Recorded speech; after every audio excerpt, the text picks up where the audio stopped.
All right. So we have one more video for the week, and that's Nationalism and Revolutions. So we ended the last video really spending some time discussing nationalism, and now we're going to really look at the outcomes of that, as well as several revolutions. These revolutions are often called the Atlantic revolutions because they occur around the Atlantic Ocean, but like that's a pretty big body of water, so a lot of things occur around the Atlantic Ocean. And stuff like that. So our first thing we're talking about is the one that you're probably the most fluent in after vocab. So next slide.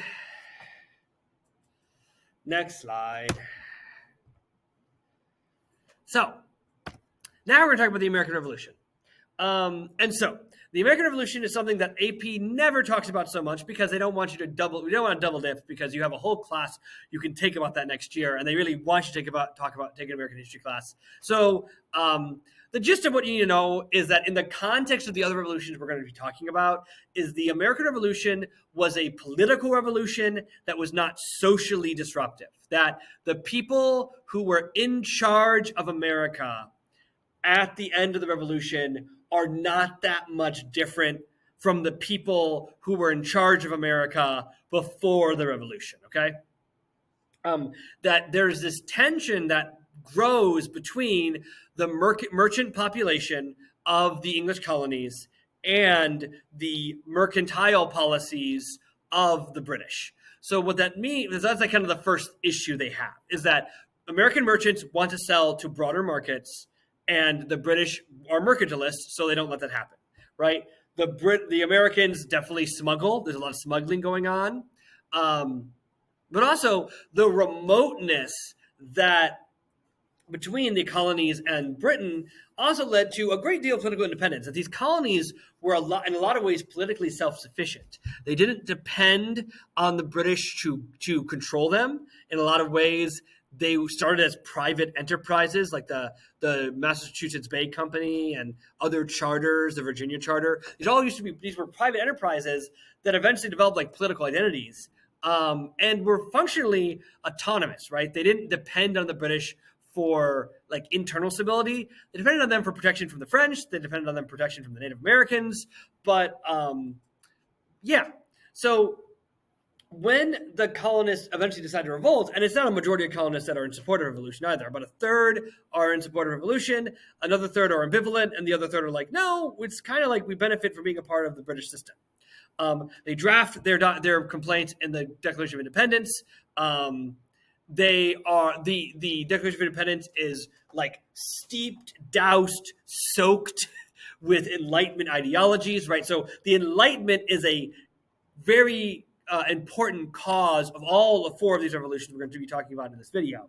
But the revolution would not have been successful without the intervention and support of the French government, right? So the French actually are what enabled the Americans to eventually be successful over the British.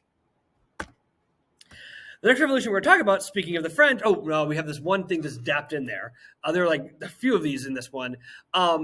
In Oceania, in New Zealand, the British are also establishing a settler colonial population. They are competing with the indigenous Polynesian group, the Maori. They fight a war with each other. The British win. That's the gist of that slide. The next revolution we're going to talk about is the French Revolution. So again, these are steeped in the ideas of the Enlightenment. France is having a lot of problems with its economy. The king at that time, his name is Louis XVI, calls a body together that has been historically a representative part of the French government, known as the Estates General. The Estates General has three estates. The first estate, the second estate are the clergy and the aristocracy, and the third estate are the like commoners or the bourgeoisie, as they're called in this one. The commoners make up 97% of the population, though they only have 1/3 of the votes in the Estates General. They are advocating for different kinds of reform. In a lot of cases, they are wanting to turn France into a constitutional monarchy so that they can people can have more say in how they're governed. That does not look like the King of France does not want that. The third estate flees to a tennis court. They lock themselves in the tennis court. They can't be arrested. They make the court oath where they say we will not leave until we have a constitutional monarchy. At the same time, because France is having so many problems, there are bread riots, there are actual riots in support of the third estate. So there's a lot of problems. The King of France is forced to accept this constitutional monarchy. It's working for a second, but then everyone in Europe freaks out that the French people revolted. They're worried that their people will revolt. And so all these European states and monarchies try to invade France. France has to fight all these wars against Great Britain and Austria and Spain and stuff like that. And so they also are forced to like become more radical because of this like pressure. At the same time, they draft their own kind of like document that is steeped in revolutionary ideals or Enlightenment ideals, the Declaration of Rights of Man and the Citizen. But the revolution becomes radicalized. They start like punishing conservative elements. They think those conservative elements of France are like going to betray the revolution and betray this constitutional monarchy. They get more and more radical. They stop really becoming a democracy as we understand it. This period's called the Reign of Terror. That's when everyone's getting their head cut off. About 10,000 people get their head cut off by the guillotine. And eventually, though, all this political instability is ended when they really hadn't breathed the entire time. And when a military officer named Napoleon Bonaparte kind of overthrows or forces the revolutionary government to accept him as the supreme leader of France, and they stop killing each other and start killing a bunch of other Europeans and those in the Napoleonic Wars, and they are barely talked about in AMSCO, honestly. So finally, and then this one is a political revolution and a social revolution, right? There's like the aristocracy is deplatformed. They are the clergy is deplatformed as a consequence of the French Revolution. It's just by 1815 there is a conservative restoration that the monarchy is reinstalled. So the French Revolution actually is only a temporary social and political revolution. The thing that's not a temporary thing is the Haitian Revolution. So Haiti is on the island of Hispaniola. There's a French part of it. It was called Saint-Domingue. It was a sugar-producing colony for France. It was one of the most lucrative colonies. Because it was so lucrative, there was a massive slave population. But also, the plantation owners have similar frustrations with their relationship with the home country, with the metropole. So they are mad about mercantilism, lack of political authority or autonomy. They want more independence. And so when the revolution happens, the plantation owners are like, we want more power. And so they declare their independence. And then the white and black plantation owners and farmers who are not like big plantation owners revolt because they like the French Revolution. So you got like, they're called the Grand Colon because they're like the big whites. They own lots of land, they own lots of slaves. And then you have like the little whites and the gens de couleur, which are freed black people or people of mixed ancestry who also own slaves or also are farming. So they're like fighting as well. And they're doing just a normal like Revolutionary War thing. But then the fact that this country is like 80 to 90% slaves, the slaves all rise up. They kill everyone. They kill all the white people and install a hierarchy. Well, they end slavery for sure. They are led by a man named Toussaint Louverture. I didn't bold that. They are a democracy. They are not very nice to the white people who had oppressed them. There's a kind of an interesting, fun little story. There is one population of white people they're very nice to because when the Haitians revolt, Poland sends aid when the French try to take Haiti back. So the Polish people are allowed to stay after the War of Independence, but those are the only white people who are really allowed to stay in Haiti after all is said and done. The land is even distributed, so it's more social revolution. Napoleon tries to take back Haiti, it fails. These are revolutions caused by the Enlightenment in a lot of ways. That like Toussaint Louverture was not a slave. As many people worked with him, he just worked with the slaves effectively. And Haiti is the most transformative because it like destroyed and maintained social change, political change. Haiti's had some trouble. They've had a lot of dictatorships in the past throughout its history and stuff like that. The final of the revolutions, then we have one more chunk to talk about in this video, are the Creole revolutions, the Creole revolutions. And remember to review our terms from the Casta. You have Creoles, you have Peninsulares, you have mulattoes, mestizos, Afro-Americans, indigenous people, ensembles, but a lot of these terms are not terms we use anymore. Creoles are people who are American-born Europeans. Peninsulares are European-born Europeans. Mulattoes are people of white and black ancestry. Mestizos are people of white and indigenous ancestry, and stuff like that. In general, the Americans are mad. These are Creoles, mulattoes, mestizos, and Afro-American indigenous people because, first of all, if they owned a lot of land, mercantilism was not to their benefit. Then the Peninsulares had edged out the Creoles. They have the most influence in Latin America, and then also the Creoles and down thought they were socially oppressed. Okay, so there's all this animosity that they're feeling.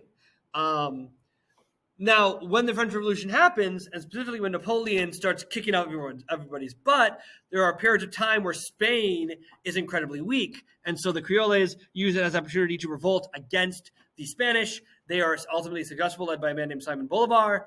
And even though they're very successful in defeating the Spanish, they do not politically unify in the same way the colonies of North America, the British colonies of North America do. The primary reason why that happens is because the colonies like not New Spain, but like Rio de Plata and I'm like Veracruz and these places, they have these distinct political and cultural identities already because they're like 300-year-old colonies. The British colonies were only like 150 years old at max. So what that meant is that they saw themselves as separate and therefore could not stay together. And so at first, the country that is unified most of northern South America is called Gran Colombia. That dissolves pretty shortly after its founding. So the result of this is that even though the Peninsulares were kicked out of America, the Creoles govern America very similar to how the Peninsulares did. So it's very much like the American Revolution. Like they end slavery, but like they don't like give mestizo, mulatto people any more rights. They're not legally equal to white people and stuff like that. And these were rather conservative governments, even though they had overthrown the Spanish governments there. There are other places that fail to establish their independence. So Puerto Rico and Cuba try to become independent and they fail. They eventually become independent after American intervention and then at the end of the unit in 1898 in the Spanish-American War. But when they become independent, they ultimately become client states or protectorates of America. And we'll talk about that when we talk about imperialism, which is Unit 6. Another place that has a Spanish possession that has a revolt of the Philippines. Filipinos, like every other population, want more autonomy, want more say in how they're governed. They are agitating for that reform. The propaganda movement was not a revolutionary movement. It was just a movement that wanted more autonomy for the people of the Philippines. They are brutally repressed, and that brutal repression expands to open revolt that eventually manifests in American intervention in the Spanish-American War, right? So the last three things are all about the Spanish-American War. All right, our final thing we're going to talk about for the video for the week is nationalism and the unification of Europe. So we put a pin in nationalism, wrapping up the last video. We're going to come back to it now. What's really important is that until the 19th century, the language a person spoke or the ethnicity that they identified with did not shape their belief in where they belonged. They didn't think they belonged one place or the other because they spoke French.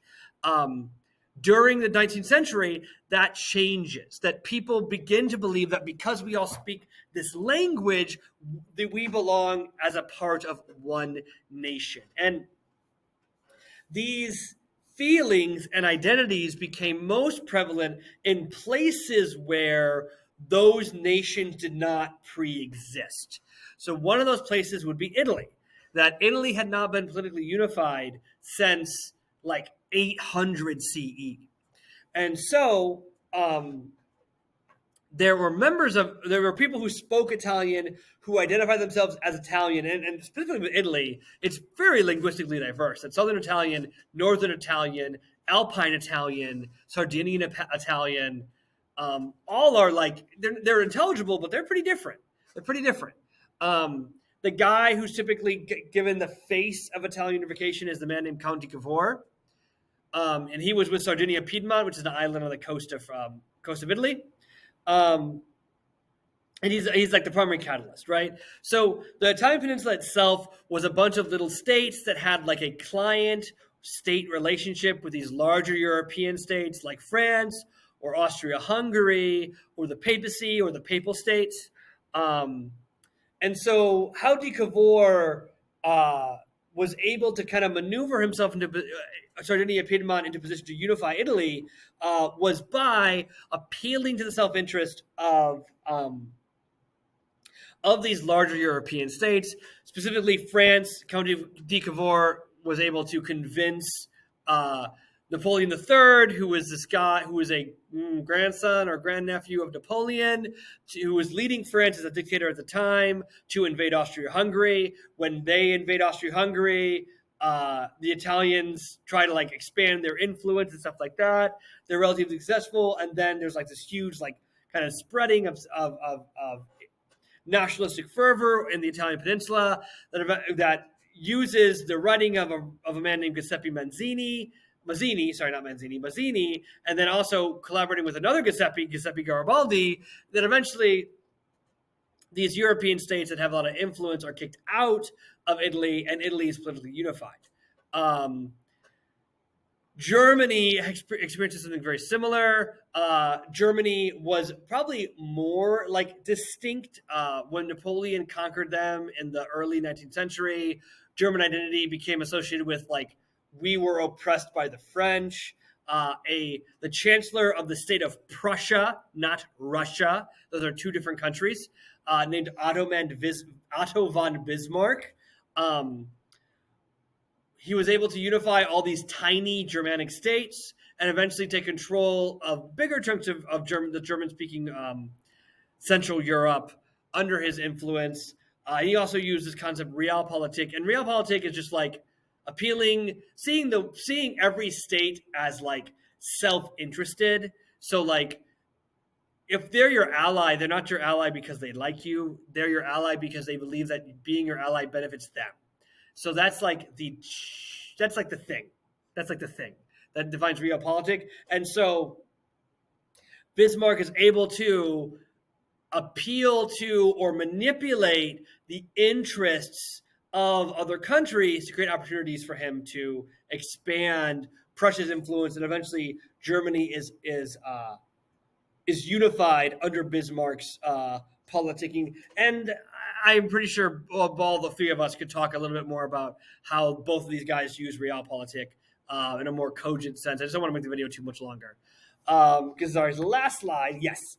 So what's so important about these countries unifying is that they upset the balance of power that had defined Europe since the end of the Napoleonic Wars. That after the Napoleonic Wars, all the European nations get together and they have a congress in the city of Vienna in Austria, and they talk about how can we create a power structure and status quo in Europe that guarantees that none of us are going to go to war with each other in the next like month or year or decade or half century. And that's what the Congress of Vienna is about. And it relies on a lot of these countries existing, these tiny little countries that are dependent on like France and Austria-Hungary and Great Britain and things like that, and Belgium and stuff like that. So when these countries unify, the power balance shifts. So Germany, which is all these tiny countries, is now one big country unified under one interest. And that changes the political calculations of every other nation. And eventually the rise of Germany and Italy is what leads to World War I. In the same case, specifically in the European Ottoman Empire, you have a bunch of Ottoman Christians who identify as certain ethnicities, like Croatian or Bosnian. Well, they're not Christian, or Serbian or Greek, these are all these different ethnic and national identities that grow out of the Enlightenment. And so these groups are use the sympathy of other European nations by appealing to the concept of nationalism, that like the French people have a nation, why can't the Serbs have a nation? The English people have a nation, why can't the Croats have a nation, or things like that? The Bulgarians have a nation, or things like that. And so Europeans support nationalistic movements, and most of these nationalistic movements are supported by Russia, partly in their like in a pan-Slavic. Russia believed that these nations were of the same ethnic identity as them, but also because Russia wanted the Ottoman Empire weak, because they wanted to expand to the areas the Ottoman Empire occupied. In the same, and also when you believe that these nationalist groups in Southern Europe and the Balkans have disagreeing perceptions on what they believe is Serbia, what they believe is Bulgaria and Bosnia and Albania. And so because these countries all believe, these groups all believe that they each other should be part of their own nation, they're in conflict, they're getting like this, there's a tension. And that also what causes World War I. The final two things to talk about would be Ottoman nationalism as a reaction to the prevalence of these minorities. And remember, there are a lot of different ethnic minorities that make up the Ottoman Empire. The Ottoman Empire was this pluralistic, diverse state that had ultimately found success by tolerating and giving a lot of autonomy to these different ethnic groups. And the rise of nationalism creates more tension in the Ottoman Empire, more instability, that the Ottoman Empire first tries to create an identity that kind of supersedes national identity called Ottomanism. So you can be like an Ottoman Serb, but you identify as belonging to the Ottoman Empire. And that tension between who should belong to the Ottoman Empire and belonging to the Ottoman Empire or not is also going to be what is the cause of World War I as well. So the future is that this thing becomes definitive in the politics of Europe, and will actually shape the politics of Europe throughout the 20th century as well. And like because of industrialization, Europe becomes the most powerful continent in the world during the 19th century, which means nationalism becomes fundamental to the course of human history because of its importance in Europe. So that's our video on 5.2, slightly shorter. And yeah, I will see you guys later. Have a good rest of your week and have a good start to your semester. Bye, guys.